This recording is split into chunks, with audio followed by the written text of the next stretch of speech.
Hello বন্ধুরা, এটা কি দক্ষিণেশ্বরের মন্দির। আমি দক্ষিণেশ্বরের মন্দিরে এসেছি। আমি দুদিন আগে কলকাতা এসেছি। আমি আইডি পোস্ট করে দিয়েছিলাম।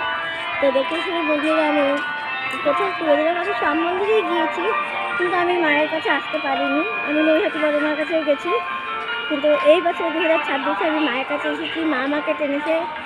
আর এখানে এসে আমার এক আজব ঘটনা ঘটেছে। আমি কোনো ফুল বা গঙ্গাজল নিয়ে আসিনি।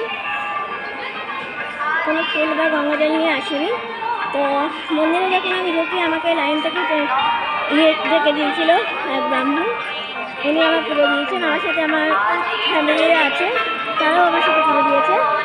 আর বাবার মন্দিরে যখন আমি 12টা মন্দির পদার্পণ করি, তখন আমি জল ফুল কিচ্ছু আনিনি।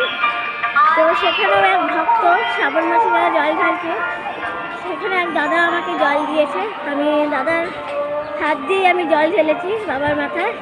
আর এক দিদি আমাকে বেলপাতা দিয়েছে। তো তার বেলপাতা দিয়েই আমি পুজো দিয়েছি। এটা হচ্ছে বাবার পুজো ভক্ত। তো শ্রাবণ মাসে সোমবার, কালকেও আমি জল ঢালবো। 5টা সোমবারই আমি করতে পারবো মহাদেবের কৃপাতে। তোমরা সবাই ভালো থাকবে, সুস্থ থাকবে এবং এই পাশে থেকো।